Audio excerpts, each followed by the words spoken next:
परिवहन निगम के अंदर हमारे 55,000 कर्मचारी हैं, 12,000 बसों का हम संचालन करते हैं। हमें किसी व्यवस्था से या किसी से भी कंपटीशन में आने में कोई दिक्कत नहीं। संगठन के पदाधिकारियों से चर्चा करें, हमारे कर्मचारियों से एक मत ले और पब्लिक का भी मत ले, तब अगर इस बात को किया जाता है तो ठीक है। अगर ऐसा नहीं किया जाता है, अगर हमारे हित प्रभावित होते हैं तो निश्चित तौर पे इसका हम विरोध करेंगे। हमें पुनः राजकीय रोडवेज कर दिया जाए। सरकार हानि लाभ सरकार देखेगी, हमारे जिम्मेदारी पे ना देखा जाए, ना परिवहन निगम के हितों को भी बिना देखे अगर कार्रवाई की जाती है तो संगठन और रोडवेज कर्मचारी विरोध करेंगे। बसें, जीपें, कारें लगी हुई है जो अनाधिकृत संचालन कर रही है, डंगा मारी कहते हैं उसको। जो ज़बरदस्ती करे वो डंगा मारी ही है। और सबसे बड़ी बात तो ये है कि जो प्राइवेट का टैक्स होता है उससे कहीं ज़्यादा हम देते हैं। वो चूँकि किसी से पाबंद नहीं होंगे तो वो कम किराए में भी बैठा लेंगे। वो निजी ऑपरेटर होंगे, उनका एक मालिक होगा, 2 गाड़ी 4 गाड़ी का मालिक होगा। मैं पूछना चाहता हूँ कि चीफ सेक्रेटरी से बड़े वो इंस्पेक्टर नहीं है। चीफ सेक्रेटरी के बड़े होने जो डंगा मार के खिलाफ ये कार्रवाई क्यों हुई? उत्तर प्रदेश परिवहन विभाग द्वारा एक निर्णय लिया गया है जहां पे अब प्रदेश के अंदर जो प्राइवेट बसें चलती हैं उनके लिए भी बस अड्डों का निर्माण करवाया जाएगा, ताकि जो जाम की स्थिति होती है या फिर इसके अलावा जो असुविधाएं होती हैं उन सभी चीज़ों के झंझट से मुक्ति पाई जाए। हमारे साथ इसी मुद्दे पर ज़्यादा बात करने के लिए प्रदेश महामंत्री जसवंत सिंह जी हैं। सर, सबसे पहले तो परिवहन विभाग की ओर से जो निर्णय लिया गया है इसको कैसे देखते हैं आप? ये निर्णय मैंने देखा, आपके चैनल पे भी सुना था और एक आयुक्त साहब की एक चिट्ठी भी देखी थी, लेकिन अभी आधिकारिक रूप से इसका क्या है वो मुझे अभी संज्ञान में नहीं आया है। लेकिन ये व्यवस्था मुझे लगता है उसी तरीके से है जैसे राजस्थान परिवहन निगम के यहाँ पर राजस्थान में चलाई गई है, लोक सेवा नाम है शायद, तो उसके अंतर्गत चलाई गई है। बात यहाँ ये है कि व्यवस्थाएं सरकार अगर कोई देना चाहती है तो अच्छी बात है, व्यवस्थाएं देनी चाहिए, जाम की स्थिति नहीं होनी चाहिए। लेकिन बात ये है कि किनको दिया जाएगा?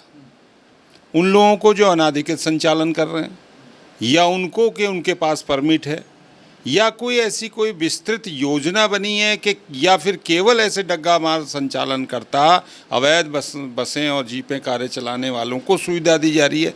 ये दिक्कत है। मैंने इसमें एक चिट्ठी लिखी भी थी, मैंने एक व्हाट्सएप पे पोस्ट भी किया था कि ये हम परिवहन निगम के अंदर हमारे 55,000 कर्मचारी हैं, 12,000 बसों का हम संचालन करते हैं। हमें किसी व्यवस्था से या किसी से भी कंपटीशन में आने में कोई दिक्कत नहीं है। हमारे यहाँ पर पढ़े लिखे परिचालक हैं, हमारे यहाँ कुशल मैनेजमेंट है, हमारे यहाँ पर बड़े वर्कशॉप हैं, हमारे यहाँ बसों की संख्या। लेकिन स्थिति ये है कि हमारे उसी के साथ बहुत बड़े खर्चे भी हैं। हमने अपनी 268 बस अड्डे हमने बनाए, उनका हम रखरखाव और करते, बड़ी भारी रकम हम खर्च करते हैं। लेकिन बात ये आती है कि कम किराया को कैसे मैनेज किया जाएगा? कहीं ऐसा तो नहीं होगा कि पुलिस के पास 303 की वो 5 गोली वाली राइफल होगी और उनके पास स्टैन गन होगी, उनके पास नई गाड़ियाँ होगी, हमारी नई गाड़ियाँ कैसे होगी? हम उनकी परिस्थिति में हम अपने आप को कैसे एडजस्ट कर पाएंगे? उनके मार्ग क्या होंगे? ये बड़ी बड़ी बड़ी लंबी योजना है। लेकिन ये है कि अगर इस तरीके की कार्रवाई की जा रही है तो मेरा सरकार से अनुरोध रहेगा कि इसकी विस्तृत जानकारी करने के बाद इसको विस्तृत हमारा मैनेजमेंट, हम संगठन के पदाधिकारियों से चर्चा करें, हमारे कर्मचारियों से एक मत ले और पब्लिक का भी मत ले, तब अगर इस बात को किया जाता है तो ठीक है। अगर ऐसा नहीं किया जाता है, अगर हमारे हित प्रभावित होते हैं तो निश्चित तौर पे इसका हम विरोध करेंगे। क्योंकि किसी भी अवैध कार्य के लिए कोई ऐसी वैध व्यवस्था बनाई जाए जिससे अगर हमारा अहित होता है, अरे इसका सबसे बड़ा अच्छा तरीका तो ये है कि ना देना ना लेना। सन 1947 से 1972 तक हम राजकीय रोडवेज थे, हमें पुनः राजकीय रोडवेज कर दिया जाए। सरकार हानि लाभ सरकार देखेगी, हमारे जिम्मेदारी पे ना देखा जाए, हमको राजकीय रोडवेज कर दिया जाए। सारी व्यवस्थाएं सरकार की जिम्मेदारी हो जाएगी। सरकार चाहे प्राइवेट बस अड्डे बनाए, चाहे हमको चलवाए, जाए जहाँ चलवाए। तो मेरा कहने का मतलब है कि अगर इस तरीके की कार्रवाई होती है जिससे परिवहन निगम को नुकसान होता है तो ज़रूरत पड़ेगी। तो अगर ये बिना पूछे या बिना कुछ व्यवस्था किए, ना परिवहन निगम के हितों को भी बिना देखे अगर कार्रवाई की जाती है तो संगठन और रोडवेज कर्मचारी विरोध करेंगे। सर, सेंट्रल रीजनल वर्कशॉप कर्मचारी महासंघ के अलावा तमाम सारे जो परिवहन विभाग के कर्मचारी जो उन्होंने लंबे समय से मोर्चा खोल रखा था कि डग्गा मार जो वाहन चल रहे हैं, सबसे ऊपर विभाग, सबसे पहले विभाग जो है उनके ऊपर कार्रवाई करे। जो ये मेहनत थी आप लोगों की रंग लाई थी, विभाग की ओर से आदेश भी जारी हुआ था, इसके बाद विभाग ने ये निर्णय लिया है। तो जो आप लोग की जो लड़ाई लंबे समय से चल रही थी डग्गा मार वाहनों के खिलाफ, और अब प्राइवेट बसों के लिए जिस तरह से ये बनाए जा रहे हैं बस अड्डे, तो उससे कहीं ना कहीं लगता है जो बताया गया है, जो जानकारी दी गई है उसके हिसाब से कि अब जो यात्री हैं उनके पास दो विकल्प रहेंगे, वो प्राइवेट बसों में भी आराम से सफ़र कर सकेंगे और सरकारी बसों में भी आराम से सफ़र कर सकेंगे। तो क्या सर लगता है कि इससे किसी तरह की दिक्कत होगी? नहीं, पहली बात तो ये है कि जो हमारे चीफ सेक्रेटरी साहब के आदेश हैं उसी को कोट करते हुए हमारे प्रबंध निदेशक महोदय ने एक आदेश किया था।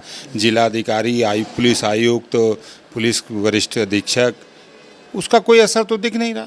उसका उदाहरण अभी आपके चैनल पे मैंने देखा था, गोंडा के अंदर गोंडा बस स्टेशन की जो व्यवस्था है, आप गए हैं, आपने तो देखा होगा, गोंडा के अराउंड दी पूरे चक्र में आप देख लीजिए, सारे मार्गों की बसें, जीपें, कारें लगी हुई है जो अनाधिकृत संचालन कर रही है। डंगा मारी कहते हैं उसको, जो ज़बरदस्ती करे वो डंगा मारी ही है। तो वो डंगा मारी कर रहे हैं, और उन्होंने अगर इसका विरोध किया और उसमें जाम वाम लगाने की स्थिति आई, और जाम वाम नहीं लगाना चाहिए था लेकिन लगाया, मजबूरी होती है, कई बार व्यवस्थाएं हो जाती है, कोई उसको संरक्षण देता है। पुलिस के आदेश थे, हमारे भी एमडी जो हैं बहुत वरिष्ठ आईएएस अफसर हैं, उन्होंने उसको चीफ सेक्रेटरी साहब को कोर्ट किया, लेकिन उसका असर मुझे नहीं दिख रहा है कि कहीं पे दिख रहा हो। ये अवैध संचालन जो जीपें हैं या प्राइवेट जीपें हैं जो चल रही हैं वो चल रही हैं, उनका कोई रोक नहीं है। और रहाँ तक बात ये रही कि बात सिर्फ ये यहाँ है कि मैंने देखिए पहले भी कहा था, फ्लेक्सिबल किराया रखते हैं ये प्राइवेट वाले। जब लीन सीजन होता है तो लखनऊ अप डाउन ये 600 रुपये में करा लेते हैं, जब ये सवारियां ज़्यादा होती है तो 4-4 हज़ार रुपया किराया ले लेते हैं। हम 2 रुपया अगर कोई किसी के पास कम है तो हमारा परिचालक उसको बैठा नहीं सकता। हमारा किराया चाहे जिन भी कारणों से अधिक है, कारण अधिक होने का मतलब कि हम प्रॉपर टैक्स देते हैं, हम मैनेजमेंट करते हैं, पूरी व्यवस्थाएं देते हैं। 268 बस अड्डों पे हमारी बिल्डिंगें हैं, हम यात्री प्रकाश वगैरह सफाई की व्यवस्था करते हैं, हमारे पास तमाम खर्चे हैं। और सबसे बड़ी बात तो ये है कि जो प्राइवेट का टैक्स होता है उससे कहीं ज़्यादा हम देते हैं। आज अगर हम आप वर्कशॉप में चले जाइए, हमारे वर्कशॉपों में अगर 1000 बसें मेंटेनेंस के लिए या डिफेक्ट की वजह से खड़ी है, तो उन 1000 बसें अगर वो 10 दिन खड़ी है, 15 दिन खड़ी है, महीना भर खड़ी है, तो उसका टैक्स हमको सीट वाइज देना पड़ता है, चाहे वो खड़ी रहे। तो ऐसा प्राइवेट में तो ऐसा नहीं है। प्राइवेट में तो 2 महीने का, 3 महीने का टैक्स लेते हैं, साल भर दंगेमारी में चलाते हैं और उसके बाद उनका खर्च कम होता है। ऐसी स्थिति अगर प्राइवेट बस अड्डे बनाए जाते हैं, उनको स्टैंड दिया जाता है, तो खुले तौर पे परिवहन निगम का नाश होने के अलावा कुछ बचेगा नहीं। कारण उसका ये है कि हमारा किराया ज़्यादा होगा, वो कम किराए में करेंगे, वो चूँकि किसी से पाबंद नहीं होंगे तो वो कम किराए में भी बैठा लेंगे। वो निजी ऑपरेटर होंगे, उनका एक मालिक होगा, 2 गाड़ी 4 गाड़ी का मालिक होगा। ये व्यवस्थाएं हैं, अगर ये व्यवस्थाएं होती है तो ये गलत है। और साथ ही आपने जिक्र किया डंगा मार का, उस चिट्ठी का मैंने हवाला दिया। हमारे गोंडा डिपो के 50 लोगों पे, जिसमें 15 नामदर्ज हैं, बाकी 35 अज्ञात हैं। ये कार्रवाई दमनात्मक कार्रवाई है। मैं पूछना चाहता हूँ कि चीफ सेक्रेटरी से बड़े वो इंस्पेक्टर नहीं हैं, वो कोई भी वरिष्ठ पुलिस अधीक्षक हैं, वो चीफ सेक्रेटरी से बड़े नहीं हैं। चीफ सेक्रेटरी के बड़े होने जो डंगा मार के खिलाफ ये कार्रवाई क्यों हुई? हमारे वरिष्ठ जो आईएएस, हमारे प्रबंध निदेशक की चिट्ठी समस्त जिलों में गई है, उसकी अवहेलना करते हुए इन्होंने उनको तो बंद नहीं किया। मुझे बताएं, मैं आज की तारीख में बताता हूँ, मुझे टाइम दें, मैं बताऊंगा। जिस दिन मैं पहुंचूं वो पहुंचे, मैं उनको दिखाऊंगा कि गोंडा के अराउंड दी कितनी बसें और जीपें चल रही है, कितनी गाड़ियां उन्होंने बंद की। अगर हमारे लोगों ने अपने हितों में, अपने निगम के हित में और अपने कटौतियों से बचने के लिए अगर डंगा मार को रोका और जाम लगाया, तो इतना बड़ा अपराध नहीं करती है। आपने कितनी एफआईआर करी, कितनी गाड़ियां उस थाने में बंद की, उस इंस्पेक्टर साहब से मैं पूछना चाहता हूँ। इस तरीके की कार्रवाई घोर अनुचित है। मैं माननीय परिवहन मंत्री जी से, माननीय मुख्यमंत्री जी से, खासकर हमारे प्रबंध निदेशक महोदय से कहूँगा कि ये जो दमनात्मक कार्रवाई हुई है, इस कार्रवाई को तत्काल समाप्त कराया जाए। अन्यथा की दशा में चीफ सेक्रेटरी साहब के आदेशों की अवहेलना करने में के लिए हम एक प्रदेशव्यापी आंदोलन करेंगे। इसलिए भी करेंगे कि ये उल्टा चोर कोतवाल को डांटे। अगर अपनी गलती सुधार नहीं कर रहे हैं और हमारे लोगों पे एफआईआर हो रही है, ये गलत बात है। ठीक है, जाम नहीं, लेकिन जाम किन परिस्थितियों में लगता है? जाम किन परिस्थितियों में लगता है? अगर गलत मौत हो जाती है, गलत पुलिस की कार्रवाई हो जाती है। ज़्यादातर पुलिस की कार्रवाई में रोड जाम होते हैं। तो डीएम साहब को ये भी देखना चाहिए था गोंडा में कि क्या ये एफआईआर सही लिखी जा रही है या गलत लिखी जा रही है। क्या कर दिया, कौन सी तोड़ फोड़ कर दी? जाम नहीं कि पूरी बसों का जाम नहीं किया था उन्होंने। अपनी बसें जो 4-6 थी वो रोड पे लगाई थी, वो एक मार्ग अवरुद्ध था।